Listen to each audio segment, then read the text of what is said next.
हाय दोस्तों, कैसे हैं आप लोग। I hope all of you fine. इस कोरोना काल में सेफ रहिए, सुरक्षित रहिए। तो आज ये मेरा चौथा पार्ट है। पार्ट 4 वीडियो मैं बना रहा हूँ नोकिया बीटीएस पे। जैसा कि मैं पार्ट 1, 2, 3 ऑलरेडी कवर करके अपलोड कर दिया हूँ, और जिसमें मैं थ्योरी से लेके नोकिया का अल्ट्रा फ्लेक्सी एमआरबीटीएस के बारे में बता चुका हूँ। आप अगर वो तीनों पार्ट देख लीजिएगा, उसके बाद ये पार्ट देखिएगा, तो आपका सारा कॉन्सेप्ट क्लियर हो जाएगा, कुछ नहीं बचेगा। पूरा थ्योरी से लेके मैं प्रैक्टिकल हर चीज़ कवर करूँगा। तो आज मेरा ये लास्ट है थ्योरी का, उसके बाद मैं प्रैक्टिकल बनाऊँगा, डायरेक्ट साइट लॉगिन करके सारा चीज़ मैं बताऊँगा। तो आज का जो पार्ट 4 है वो नोकिया एसरैन बीटीएस का है। Single radio access network BTS, air scale BTS, जो कि लेटेस्ट नोकिया का बीटीएस है, उसी पे आज डिस्कस करूंगा। तो आप मेरे चैनल को सब्सक्राइब करिए, लाइक कीजिए, बेल बटन दबाइए, और जितने हो सकता है लोगों को शेयर कीजिए। जितने लोग जानेंगे उतने ही लोगों को बेनिफिट होगा। सभी लोग काम करते हैं, लेकिन कॉन्सेप्ट सभी का क्लियर नहीं रहता है कि हम क्यों कर रहे हैं। वो जो सिखाता है लोग वो कर देता है, लेकिन क्यों कैसे होता है वो जानना जरूरी है। कॉन्सेप्ट क्लियर होगा तो आप ट्रबल शूटिंग ईजिली कर पाइएगा। वो सारा मैं इसमें कवर करूंगा, और चारों पार्ट देखिएगा तो और अच्छे से समझिएगा। तो मैं तीनों पार्ट जो है मैं डिस्क्रिप्शन बॉक्स में उसका लिंक दे दूंगा। आप अगर नहीं देखे हैं तो आप देख लीजिएगा। सो चलिए स्टार्ट करते हैं। Nokia एसरैन BTS.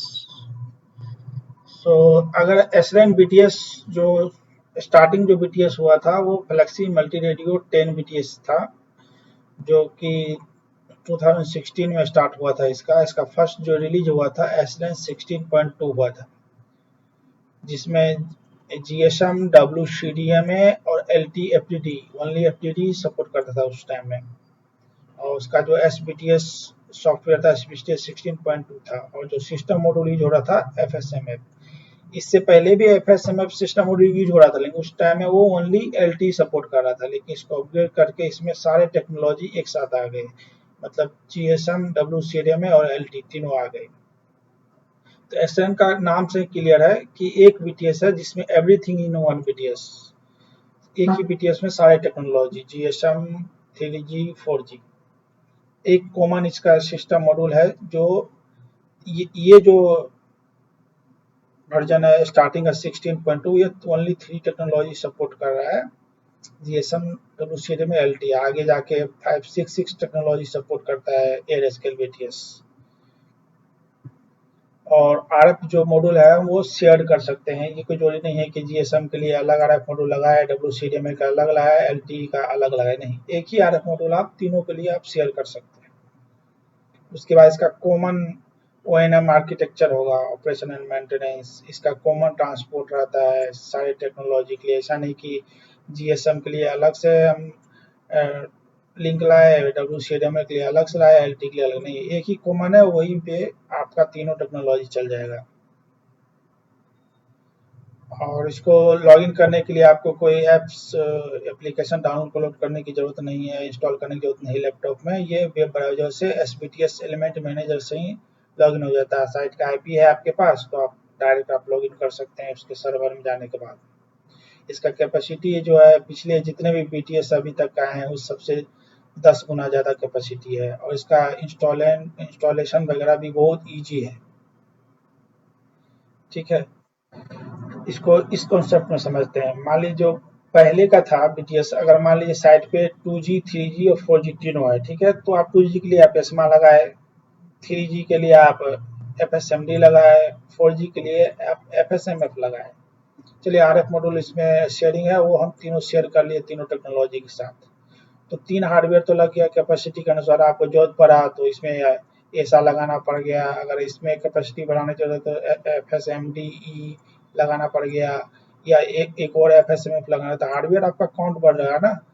तो इसको रिमूव किया सिंगल लाइन बीटीएस, बस एक ही हार्डवेयर यूनिट लगेगा, एफएसएमएफ सिस्टम मॉड्यूल, जो तीनों टेक्नोलॉजी को सपोर्ट करेगा और वो आरएफ मॉड्यूल से कनेक्ट रहेगा। सिंपल कॉन्सेप्ट, एक सॉफ्टवेयर, एक हार्डवेयर, 3 टेक्नोलॉजी। अभी 3 टेक्नोलॉजी, आगे जाकर 6 टेक्नोलॉजी हो जाएगी। सो यहाँ डायग्राम में आप समझ सकते हैं इस टाइप का बीटीएस है, एसबीटीएस, जीएसएम, डब्ल्यूसीडीएमए और LTE, one OM entity, one transport, one management entity. Simple concept है। एसरेन वर्जन का हम थोड़ा आपको बताते हैं। स्टार्टिंग एसरेन 16 हुआ था, जिसमें जो सिस्टम मॉड्यूल यूज हुआ था एफएसएमएफ हुआ था, एसबीटीएस 16 सॉफ्टवेयर यूज हुआ था। फिर एसरेन 17 आया, उसमें एफएसएमएफ ही था और एसबीटीएस 17 सॉफ्टवेयर था।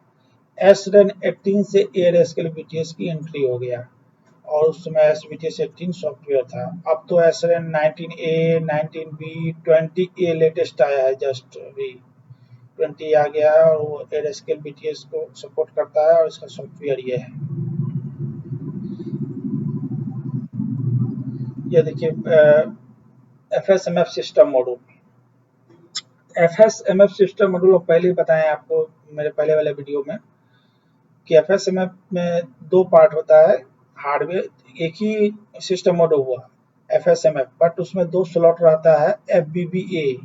ये आपका हुआ कैपेसिटी एक्सटेंशन मॉड्यूल। आपको अगर कैपेसिटी बढ़ाने की जरूरत है तो आप इसी में डायरेक्ट दो स्लॉट इसका रहता है। देखिए नीचे का जो स्लॉट है, ये एक कार्ड ये हो गया और एक कार्ड ये हो गया, दो स्लॉट, ये एफबीबीए होगा। आप दो लगाए, अगर जरूरत नहीं है, साइड पे उतना ट्रैफिक नहीं है तो बिना इसके भी लगा सकते हैं। और ये ऊपर का जो स्लॉट है वो ट्रांसपोर्ट का स्लॉट है। और ये जो हुआ मेन, जिसमें पावर डीसी इन जो है इनबिल्ट है, हर चीज इसमें इनबिल्ट है। ठीक है। अगर ऑप्टिकल पोर्ट की बात हम करें, जिससे हम आरएफ मॉड्यूल को कनेक्ट करते हैं बीटीएस में, टोटल अगर हम पूरा कॉन्फ़िगरेशन ले लेते हैं एफएसएमएफ प्लस एफबीबीए, तो टोटल 6 ऑप्टिकल पोर्ट हो गया। 4 यहाँ हो गया इसका और 2 यहाँ हो गया, टोटल 6 हो गया। मतलब 6 हम आरएच या आरएफ मॉड्यूल को हम इससे कनेक्ट कर सकते हैं। उसके बाद देखिए ये क्या होता है कि ये 72 जीएसएम टीआरएक्स को सपोर्ट करता है। उसके बाद आपका 660 कैरियर एलिमेंट डब्ल्यूसीडीएमए का सपोर्ट करता है। और एलटी का बात करें तो 450 डाउनलिंक एंड 150 अपलिंक तक सपोर्ट करता है एलटी में।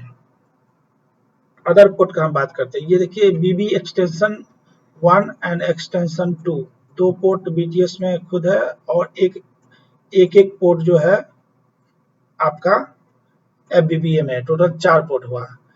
तो आपको अगर एक्सटेंशन की जरूरत है, मतलब आपको या कंपनी ऑपरेटर को जरूरत है कि नहीं और ट्रैफिक लोड बढ़ गया है और कैपेसिटी बढ़ाना है, तो एफएसएमएफ हम 4 और लगा के 4 इसको सीरीज में हम इससे कनेक्ट कर सकते हैं। 2 ये हो गया, 2 ये हो गया और हर दोनों में फिर 2-2 एक्स्ट्रा पोर्ट ऐड होगा, जितना चाहे उतना लगा सकते हैं। मान लीजिए कि एफएसएमएफ के अलावा और दूसरा सिस्टम मॉड्यूल है एयरस्केल सिस्टम मॉड्यूल, तो उसको भी हम इससे चेन में लिंक कर सकते, कनेक्ट कर सकते हैं। वो पोर्ट है एसआरआईओ पोर्ट। वो आप देखिए इसमें भी एक यहाँ एसआरआईओ पोर्ट है और यहाँ भी है और यहाँ भी होगा, हाँ यहाँ भी है। ठीक है।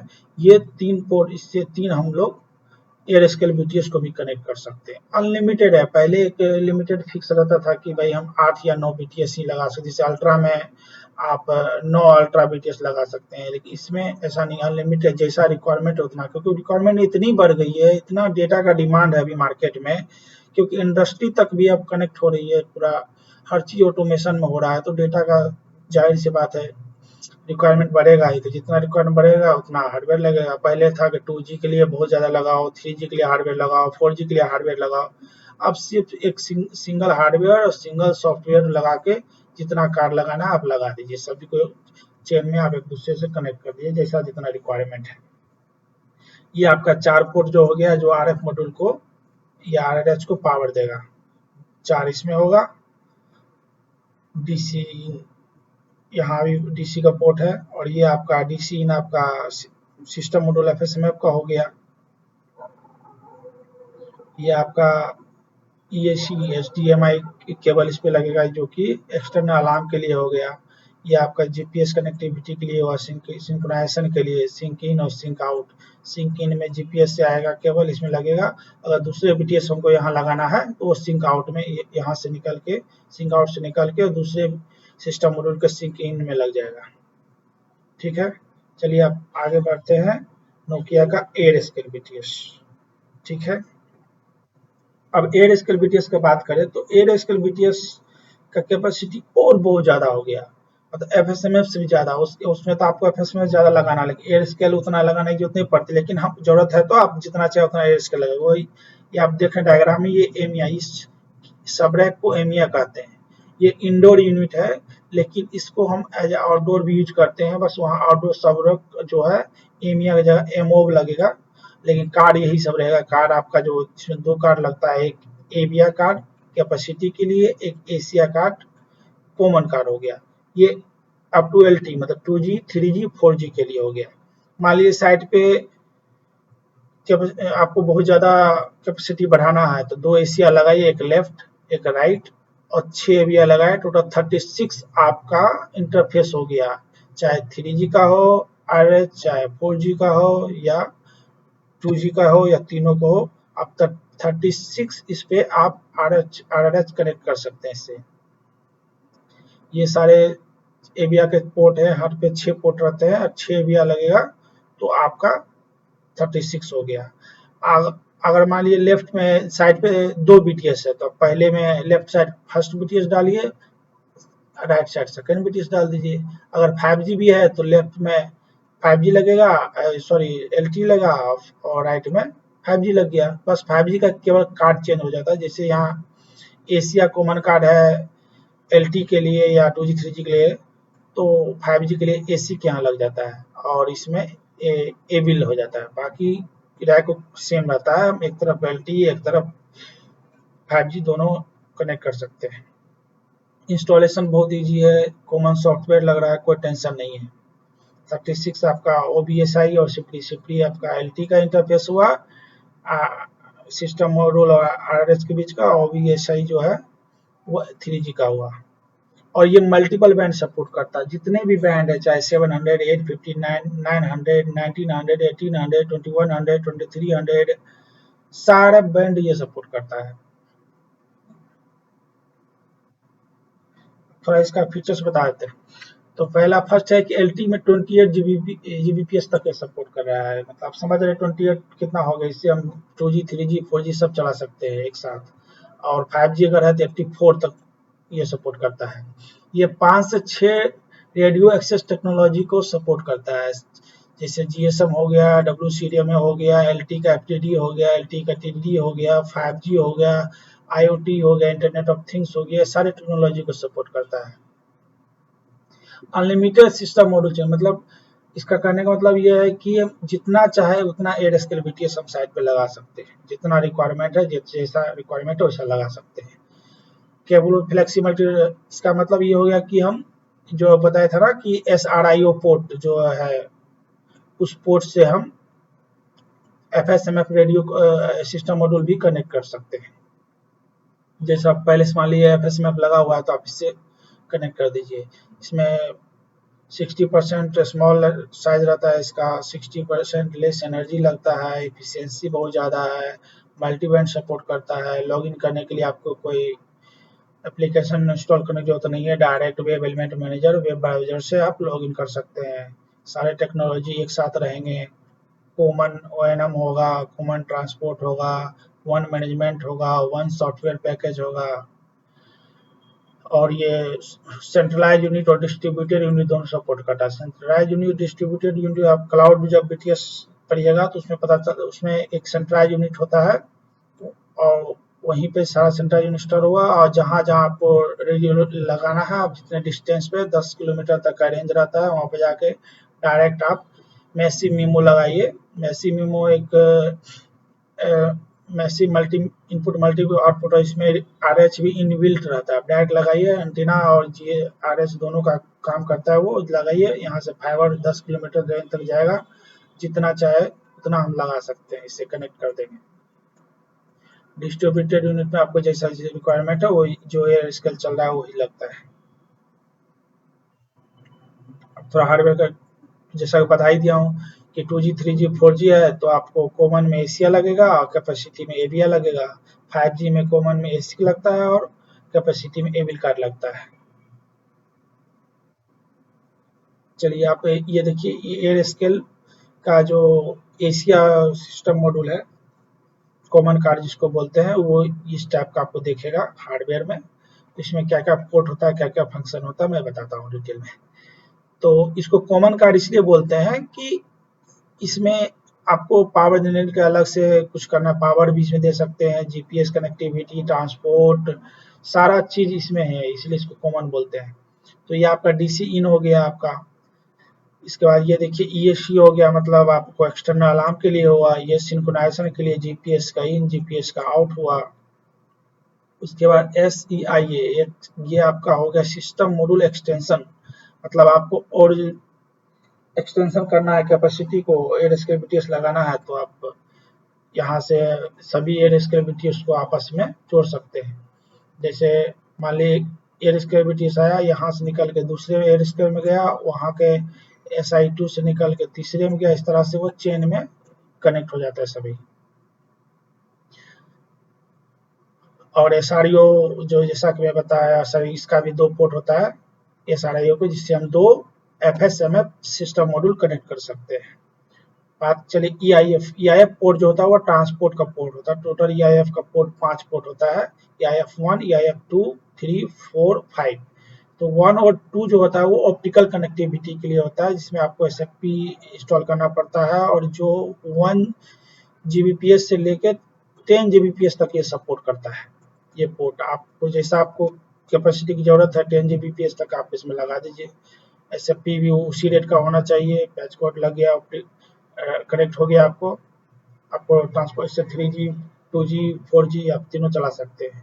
और ये तीनों जो है EIF 3, 4, 5, ये जो हुआ आपका इलेक्ट्रिकल RJ45 लैन केबल इसमें लगेगा, जिसका मैक्सिमम कैपेसिटी 1 जीबीपीएस होता है। ये आपका LMP हो गया, लोकल मैनेजमेंट पोर्ट, जिसे लॉग इन करने के लिए। ये सर्विस बटन है, सर्विस रीसेट बटन है। यहाँ से मान लिया आपको कमीशनिंग कर दिया, आपको फैक्ट्री रीसेट देने की जरूरत है, तो आप डायरेक्ट यहाँ से पुश करके सर्विस बटन से आप फैक्ट्री रीसेट दे दीजिए। यहाँ आपको स्टेटस दिखता रहेगा, ये रीसेट का बटन हो गया। ये फैन का स्टेटस दिखेगा, फैन चल रहा है कि नहीं, ये ग्राउंड के लिए हो गया। चलिए आगे बढ़ते हैं।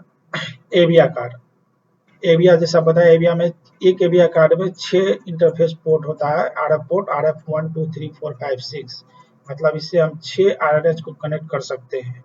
और ये जो है चाहे OBSI हो या SIFT इंटरफेस हो, 9.8 जीबीपीएस तक सपोर्ट करता है। मतलब आपको अगर कोई रेडियो कनेक्ट करना है तो आपको 9.8 जीबीपीएस एसएफपी आपको रेडियो इंड पे भी लगाना होगा, इस इंड पे भी एसएफपी लगाना होगा, और उससे आप पैच कोड के थ्रू कनेक्ट कर सकते हैं रेडियो को। 6 रेडियो का मान लें। एक एविया कार्ड जो है वो मैक्सिमम 2 टेक्नोलॉजी को सपोर्ट करता है। 2 टेक्नोलॉजी सपोर्ट करने का मतलब हो गया कि या तो GSM 3G हो, या 3G LT हो, या GSM LT हो, एक साथ 2 करेगा। हर सेक्टर के लिए मान लें 3 आप ये तीनों यूज कर लिए, GSM के लिए ये तीनों आप यूज कर सकते हैं LT के लिए। मान लीजिए LT में भी FDD साइट है, 2 बैंड है, तो आप ये 3 पोर्ट आपका यूज हो गया 850 बैंड के लिए, ये 3 पोर्ट यूज हो गया आपका 2300 बैंड के लिए।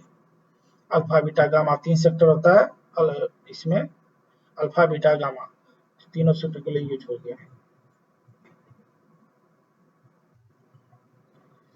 अब ये ओवरव्यू है आपका, एक देखिए सिस्टम आपका, ये एयरस्केल बीटीएस हो या एसरन बीटीएस हो, तो सिंगल आपका ओएनएम हो गया, तीनों टेक्नोलॉजी है, एलटी, डब्ल्यूसीडीएम है, जीएसएम, सिंगल ट्रांसपोर्ट है, और नेटेक्ट हो गया।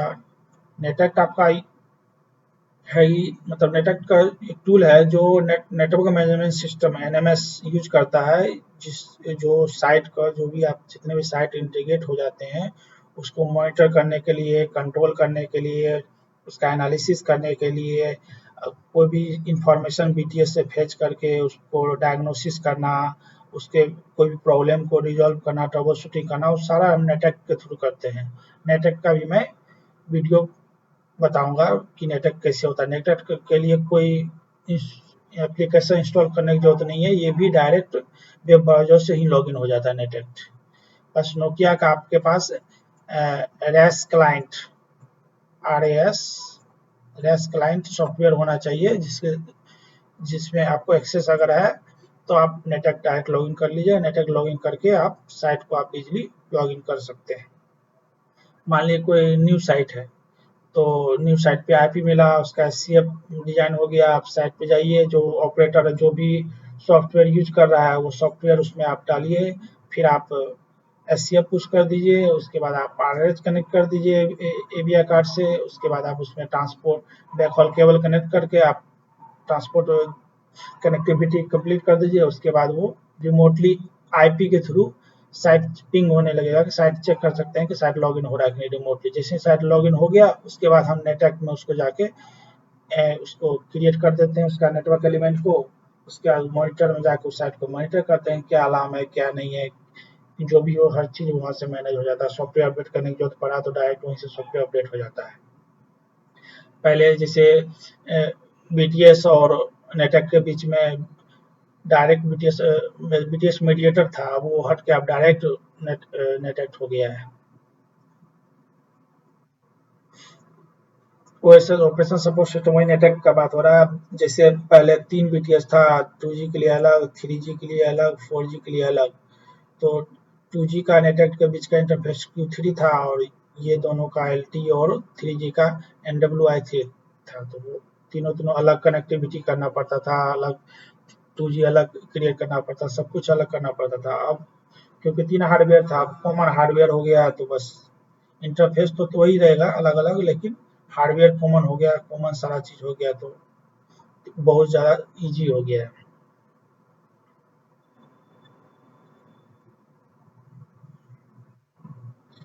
अब आईपी का बात करते हैं। जो आईपी, चाहे आईपी वर्जन 4 हो या आईपी वर्जन 6 हो, अब तो मैक्सिमम साइट आईपी वर्जन 6 पे आ रहा है। तो जैसा कि डायग्राम में बताए थे कि ई नोड बी जो है, एक दूसरे ई नोड बी से कनेक्ट रहता है। ई नोड बी आपका एमएमई से कनेक्ट रहता है, ई नोड बी आपका सर्विंग गेटवे से कनेक्ट रहता है और ई नोड बी आपका नेटवर्क से भी कनेक्ट है।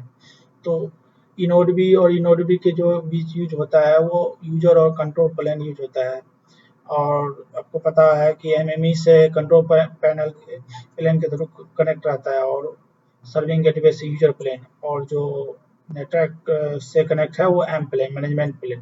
तो टोटल 4 आईपी यूज हो रहा है, user plane IP, M plane IP, U plane IP, C plane control plane IP और सिंक्रोनाइजेशन प्लेन। ये ऑप्शनल है, ये बहुत कम, जो मेनली ये तीनों यूज होता है। तो जो एम प्लेन आईपी है, उसी से हम लोग साइट को लॉगिन करते हैं, चाहे वो आईपी वर्जन 4 हो या आईपी वर्जन 6 हो, हम उसी से लॉगिन करते हैं। वही आईपी से आप रिमोटली लॉगिन कीजिए, आप सारा साइट एनी को क्रिएट कर दीजिए नेटवर्क में। और कंट्रोल प्लेन के लिए आईपी अलग रहता है, जो एमई के लिए है, यूजर प्लेन का अलग रहता है। टोटल 4 आईपी टोटल यूज होता है। तो 3 मेन हो गया, ये सिंक्रोनाइजेशन के लिए ऑप्शनल है, कहीं होता है कभी यूज नहीं होता है। ठीक है दोस्तों, तो आज का वीडियो यही समाप्त करते हैं और नेक्स्ट पार्ट में हम आपको हर चीज़ का प्रैक्टिकल लॉगिन करके हर चीज़ आपको बताएंगे। आई होप आप लोग का सारा कॉन्सेप्ट क्लियर हो गया होगा। अगर कुछ भी आपको कुछ जानने की इच्छा हो तो आप कमेंट में डालिए, हम आपको उसके बारे में भी एक वीडियो बना देंगे। ठीक है दोस्तों, थैंक यू, धन्यवाद।